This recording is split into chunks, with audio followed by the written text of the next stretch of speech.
राधे राधे, प्रणाम। आइए, आज जो बुद्धि की देने वाली हैं, बुद्धि की मालकिन हैं, शब्दों पर कृपा करने वाली हैं, माँ सरस्वती जी के चरणों में आज हम सब लोग निवेदन करते हैं। तुलसीदास जी रामायण में लिखते हैं कि वर्णा नाम अर्थ संघा नाम रसानाम छंद सामपी मंगला नाम च कर्तारो वंदे वाणी विनायको। हम लोग कोई काम करते हैं, सर्वप्रथम कहते हैं ना, गणेश जी की वंदना करनी है, गणेश जी की प्रार्थना करना है, उनको प्रसन्न करना है। लेकिन यहाँ पर वंदे वाणी विनायक हो, तुलसी जी ने माँ सरस्वती जी की वंदना किया है, क्योंकि जब हमारे पास ज्ञान होगा, जब हमारी बुद्धि काम करेगी ना, तो व्यवस्था अपने आप सुंदर बनती हुई चली जाएगी। ऐसे माँ सरस्वती जी हैं। और खास करके देखते हैं कि जब बच्चे लोग होते हैं ना, इनको पढ़ने में कभी कभी मन नहीं करता, बारंबार कोशिश करते हैं लेकिन मन इधर उधर भटक जाता है। उस मन को लगाने के लिए हमें क्या करना है? इस मन को लगाने के लिए, और हम जितना भी अध्ययन हम करें और हमारे अंतःकरण में आ जाए, और हम उसको जो पढ़ें वो हमारे हृदय में बना रहे, इसके लिए माँ सरस्वती जी के शरणागति हमें करनी होगी। और प्रेम से, भाव से, श्रद्धा से हम उनकी प्रार्थना करेंगे। हे माँ सरस्वती जी, आप कृपा करें, और आपकी कृपा अगर बनी रहेगी तो कहते हैं कि हमारा काम हो जाएगा। और इसी भावना के साथ जब बच्चे लोग माँ सरस्वती जी की कृपा करते हैं तो माँ सरस्वती जी कृपा कर देती हैं, उनकी व्यवस्था बन जाती है, सुंदर बन जाती है। लोग घबरा जाते हैं कि हमें क्या करना, हमें एग्जाम देना, हमें कंपटीशन देना है, हमें इंटरव्यू देना है, वहाँ हमारा काम कैसे होगा। लेकिन नहीं नहीं, मन ही मन उनकी प्रार्थना करें, वंदना करें तो माँ सरस्वती जी की कृपा बन जाती है, कार्य हो जाता है। बुद्धि की देने वाली है, जब हमारे पास बुद्धि होती है ना, और बुद्धि से जो हम काम करते हैं वो काम तो अपने आप सुंदर बनेगा बनेगा। वंदे वाणी विनायक को, इसीलिए इन्होंने सरस्वती जी की वंदना किया है।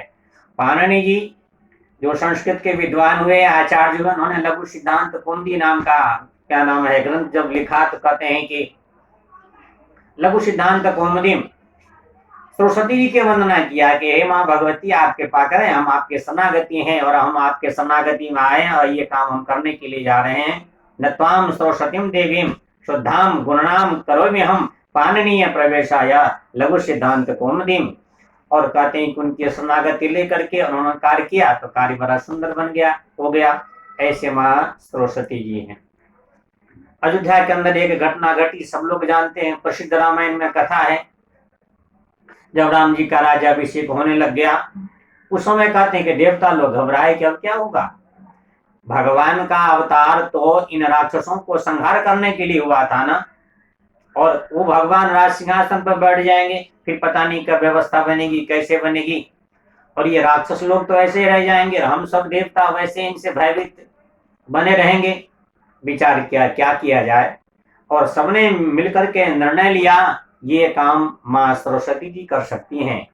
और ब्रह्मा जी के पास कहने के लिए नहीं गए, विष्णु भगवान के पास नहीं गए, ये काम सरस्वती जी ही कर सकती हैं। उनके पास गए और उनको वंदना किया है कि आप कृपा करें, अगर राम जी राजा बन जाएंगे, राजगद्दी पर बैठ जाएंगे, तो हम देवता लोग ऐसे ही भयभीत रह जाएंगे। इन राक्षसों की मुक्ति कैसे होगा, इनका कल्याण कैसे होगा, इनका उद्धार कैसे होगा, ये मारे कैसे जाएंगे, और हम लोग ऐसे भयभीत बने रहेंगे। और माँ सरस्वती जी की वंदना उनके आगे रख दिया, अपनी प्रार्थना कर दी। हालांकि माँ सरस्वती जी एक बार विचार करती हैं कि देवता लोगों का स्थान तो ऊंचा है, ऊंच निवास नीच कर तूती सकही न दे की पराई विभूति। आज राम जी राजगद्दी पर बैठेंगे तो उनको अच्छा नहीं लगता, लेकिन देवताओं ने कहा कि हे माँ, आप तो माँ हैं और आप सब जानती हैं, इसीलिए हम लोग प्रार्थना करने के लिए आए, अब आप कृपा करो। माँ सरस्वती जी कहते हैं ठीक है, हम आपका काम करेंगे। और माँ सरस्वती जी ने ऐसी कथा आगे आती है कि अयोध्या गई हैं, तो वहां किसकी बुद्धि बदले, लेकिन अयोध्या की कुछ महिमा है, भगवान की इतनी कृपा रही है, पूरे अयोध्या वासियों को उन्होंने किसी की भी बुद्धि नहीं पलट सकती है। हाँ, मंथरा जो महारानी कैकेयी जी अपने यहाँ से मंथरा को लाई थी, अब वो देखा कि ये बाहर की है, और सरस्वती जी ने उनकी बुद्धि पलट दी। नाम मंथरा मंदमती चेरी कैकेयी केरी अजस पटारी ताश परी गई गिरामती फेर। और सरस्वती जी ने उनकी बुद्धि को बदल दिया, और वही मंथरा महारानी कैकेयी जी को विश्वास में लेकर के, और धीरे धीरे कथा आगे बढ़ती है, और राम जी को वन गमन की व्यवस्था बनाई, यानी कि राम जी को वन भेजा गया। इसके लिए माँ सरस्वती जी की अग्रणीय व्यवस्था रही है। और अपने शब्दों के विचार के माध्यम से ही और अपना काम करवा लेती हैं। ऐसे माँ भगवती, माँ सरस्वती ये हैं। बच्चे लोग, हम लोग जब पाठशाला में थे तो कहते हैं कि पढ़ा करते थे, शुक्लाम वरदं विचार सार परमा माध्यम जगत व्यापनीम बीना पुस्तक धारणीम अभयजाम जाड्यान दकारापहाम हस्ते स्फाटिक मालिकाम विधतिम पद्मासने संस्थिताम वंदेताम परमेश्वरीम भगवतीम बुद्धि प्रदाम शारदाम। हे बुद्धि को देने वाली, हे माँ सरस्वती जी, हम वंदना करते हैं, हम आपके शरणागति हैं। और कहते हैं कि जब कोई चीज का सूत्र मिल जाता है ना तो बड़े से बड़े कार्य आसान हो जाते हैं। कई बार गणित के सवाल उलझ जाते हैं और हमारे समझ में नहीं आता है, लेकिन कहते हैं कि हम बार बार उसको करते हैं लेकिन आंसर सही नहीं आता है। लेकिन जब उसका हमें सूत्र मिल जाता है और सूत्र के माध्यम से हमें तुरंत उत्तर की प्राप्ति हो जाती है, यही है माँ सरस्वती जी की कृपा। और जो माँ सरस्वती जी की कृपा बन जाती है, इनके माध्यम से हमें सूत्र मिल जाता है और उस सूत्र को प्राप्त करके हम बड़े से बड़े कार्य को कर सकते हैं।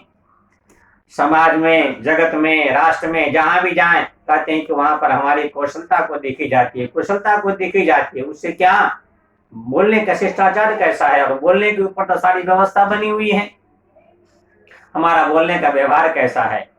कहते हैं कि ऐसी वाणी बोलिए मन का आपा खोए, औरों को शीतल करे आपो शीतल होए। लेकिन ये शीतलता मिलेगी कहाँ से, ये वाणी हमें मिलेगी कहाँ से, शब्द हम आएंगे कहाँ से, माँ सरस्वती जी की कृपा से ही तो आएगी। इसीलिए हम उनकी शरणागति जाएं, उनकी प्रार्थना करेंगे तो ऊंचे से ऊंचे कार्य भी हल हो जाते हैं और बड़े से बड़े कार्य भी हमें ऐसा लगता है कि जैसे हमने इसको साधारण तरीके से ही इसको हल कर लिया, हमें कोई इसमें श्रम करना ही नहीं पड़ा। इसीलिए तुलसीदास जी ने सबसे पहले वर्णनाम अर्थ संघानाम रसानाम छंदसामपि मंगलानाम च कर्तारो वंदे वाणी विनायको। पहले सरस्वती जी की वंदना किया और बाद में गणेश जी की वंदना किया है।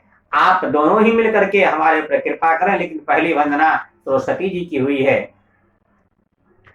हम लोग गायन करते हैं कि सप्त स्वरों को देने वाली है महारानी सरस्वती जी। जय जय जय हे बीणा पानी शिव कल्याणी मात भवानी।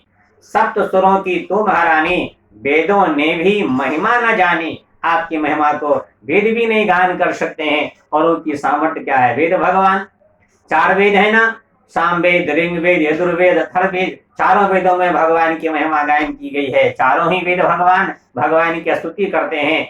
अब कहते हैं कि ये वेद भगवान भी सरस्वती जी की महिमा को नहीं जान सकती हैं, ऐसी उनकी सुंदर अद्भुत कृपा है। तो कहते हैं कि हम लोग थोड़े से शब्दों में और थोड़े से प्रार्थना में, अब जब हम उनकी शरणागति में जाते हैं, माँ भगवती कृपा बन जाती है। ऐसे माँ सरस्वती जी की जब हम शरणागति हो तो बड़े से बड़े कार्य भी हमारा सुंदर बन जाता है। इसलिए हमारी कोई व्यवस्था बिगड़ती नहीं है।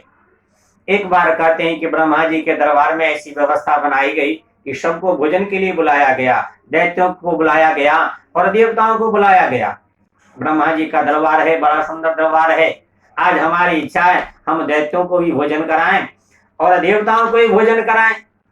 अब देवता और दैत्य तो आ गए और देवताओं की तो हमेशा कृपा सरस्वती जी की बनी रहती है। इन्होंने सरस्वती जी का आह्वान किया, आप कृपा करना। अब कहते हैं कि सब देवता लोग एक पंक्ति में बैठ गए और एक पंक्ति में दैत्य लोग बैठ गए। अब कहते हैं कि लड्डू के बड़े भर भर करके पात्र आ गए यहाँ पर और ब्रह्मा जी कहते हैं कि सबको भोजन करना है। अब समय की अवधि दी गई आधे घंटे की और आधे घंटे में ब्रह्मा जी ने कहा है कि भाई आप लोगों को जो भोजन करना है ना, किसी का हाथ मुड़ना नहीं चाहिए। आप अपने हाथ से लड्डू को उठाओगे और अपने मुख में डालोगे, लेकिन हाथ मुड़े ना। आधे घंटे की बारी आएगी। पहले समय दिया गया दैत्यों को। अब दैत्य लोग लड्डू उठाएं और हाथ मुड़ जाए तो मुड़े ना, इसीलिए ऊपर को उठाएं, ऐसे ऊपर ले जाएं, मुख को खोलें, कोई मुख में गिरे, कोई आंख में जाए, कोई आंख में चला जाए तो आंख बिचौनी हो जाए। कहने का तात्पर्य क्या है कि आधे घंटे के अवधि के अंतर्गत ये दैत्य लोग थोड़ा बहुत भी भोजन नहीं कर सके।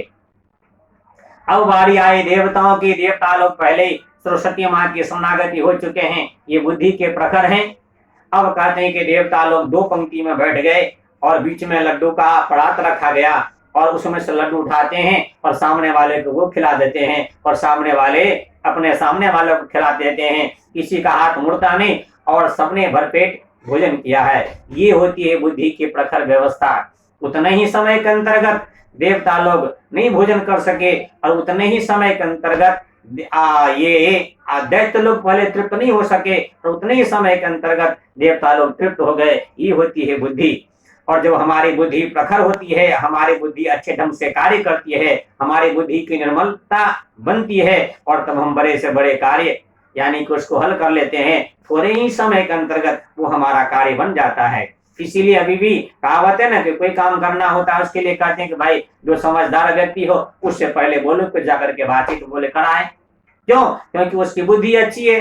बुद्धि कैसे अच्छी है? माँ सरस्वती जी की कृपा उसके ऊपर है। इसीलिए हम सरस्वती माँ की कृपा में जाएं तो बड़े से बड़े कार्य भी यानी कि ऐसे आसान तरह से हल हो जाते हैं, हमें मालूम नहीं पड़ता। बुद्धि को देने वाली, ज्ञान को देने वाली, आत्मविश्वास को बढ़ाने वाली, चेतन को देने वाली ऐसे माँ भगवती सरस्वती जी हैं। उनकी हम शरणागति होंगे तो हमारा सारा का सारा कार्य बन जाएगा और हम जो चाहते हैं वो हमारे मनवांछित फल की प्राप्ति हो जाएगी। ऐसा निवेदन माँ सरस्वती जी के चरणों में आज हम लोग गायन किया।